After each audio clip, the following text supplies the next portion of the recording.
आज बात करते हैं उन लोगों की सोच की जो दुनिया के टॉप 1% में है। सवाल ये है कि आखिर वो शक्ति, उद्देश्य और आज़ादी ये सब कैसे हासिल करते हैं। चलिए उनके इस पूरे ब्लूप्रिंट को डीकोड करते हैं। तो शुरुआत एक बहुत ही बुनियादी सवाल से करते हैं। क्या जिंदगी बस कट रही है या उसे सोच समझकर मतलब जानबूझकर बनाया जा रहा है? बस इसी एक सवाल के जवाब में 99% और 1% के बीच का सबसे बड़ा फर्क छिपा है। ज्यादातर लोग आप देखेंगे ऑटो पायलट मोड में जी रहे हैं। दुनिया जो भी परोस देती है उसे ही अपनी किस्मत मान लेते हैं। लेकिन जो 1% वाले हैं वो अपनी हकीकत खुद गढ़ते हैं। और एक बात साफ है, ये फर्क किसी पैदाइशी टैलेंट का खेल नहीं है। नहीं, ये एक कोड को सीखने की बात है। सोचने का एक ऐसा अलग तरीका जो साधारण और असाधारण के बीच एक लकीर खींच देता है। और इसी को हम कह सकते हैं द 1% कोड। अच्छा, इसे एक उदाहरण से समझते हैं। सोचिए कोई ट्रैफिक में आपको गलत तरीके से कट मार दे। अब क्या होगा? 99% लोग तुरंत रिएक्ट करेंगे। गुस्सा, हॉर्न बजाना, अपनी कीमती एनर्जी उस एक छोटी सी बात पर बर्बाद कर देंगे। लेकिन 1% वाली मानसिकता वाले लोग क्या करेंगे?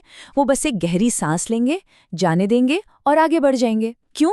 क्योंकि उन्हें पता है कि उनकी एनर्जी कहाँ लगानी है और कहाँ नहीं। वो रिएक्ट नहीं करते, वो सोच समझकर रिस्पॉन्ड करते हैं। तो ये जो रिएक्ट करने के बजाय रिस्पॉन्ड करने की काबिलियत है, ये आती कहाँ से है? इसका जवाब छिपा है हमारे अपने इनर सॉफ्टवेयर को रीप्रोग्राम करने में। जी हाँ, हम बात कर रहे हैं हमारे दिमाग की। देखिए, हमारे ज्यादातर काम हमारे सीधे कंट्रोल में नहीं होते।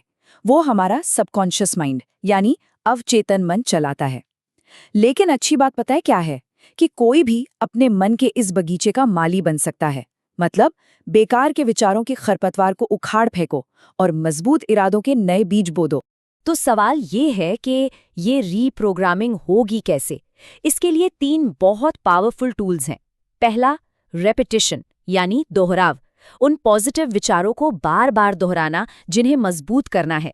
दूसरा, इमोशन यानी भावना, हमारा अवचेतन मन लॉजिक नहीं फीलिंग समझता है, तो हर अनुभव के साथ तरक्की की फीलिंग को जोड़ना बहुत जरूरी है। और तीसरा, विजुअलाइजेशन, अपने लक्ष्यों को इतनी शिद्दत से इमेजिन करना कि दिमाग को वो सच लगने लगे। लेकिन ये सारे टूल्स, ये सारी रीप्रोग्रामिंग एक चीज के बिना बिल्कुल अधूरी हैं, और वो है इसकी नींव, डिसिप्लिन यानी अनुशासन। और 1% लोगों के लिए ये कोई काम नहीं है, ये उनका धर्म है। देखिए, मोटिवेशन तो उस दोस्त की तरह है जो कभी कभी ही मिलने आता है, अच्छा लगता है, फिर चला जाता है। लेकिन सिस्टम वो एक भरोसेमंद साथी है। चाहे मूड हो या न हो, वो हमेशा काम करता है। यही वजह है कि टॉप 1% लोग मोटिवेशन का इंतजार नहीं करते, वो अपनी एनर्जी सिस्टम बनाने में लगाते हैं। और इसी डिसिप्लिन का एक बहुत बड़ा हिस्सा है डिलेड ग्रेटिफिकेशन, मतलब अभी की छोटी खुशी के लिए ना कहना ताकि बाद में कोई बड़ा इनाम मिल सके।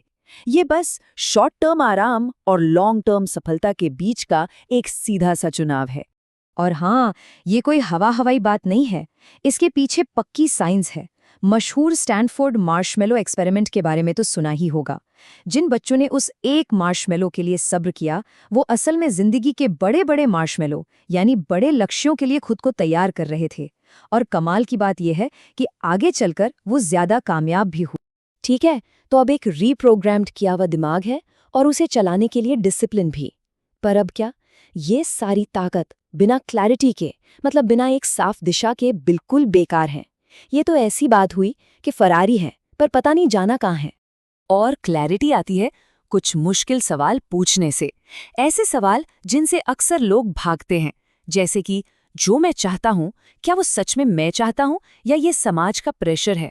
इन सवालों के जवाब शायद थोड़े मुश्किल हों, लेकिन यकीन मानिए असली आज़ादी की तरफ यही पहला कदम है।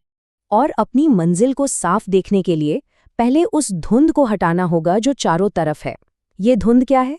ये है सोशल मीडिया का शोर, दूसरों से वैलिडेशन पाने की चाहत, बिना किसी मकसद के बस काम करते जाना।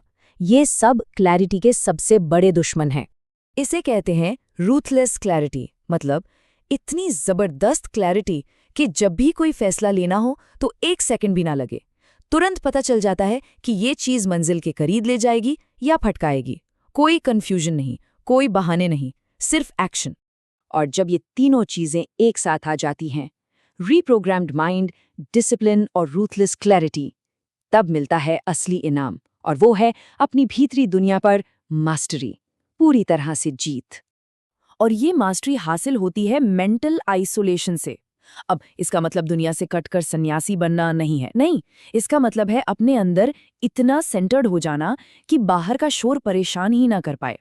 और यकीन मानिए, असली क्रिएटिविटी और फ्रीडम इसी शांति से पैदा होती। याद रखिए, महानता कोई लॉटरी टिकट नहीं है कि एक दिन अचानक लग जाएगी। बिल्कुल नहीं, ये तो एक मसल बनाने जैसा है।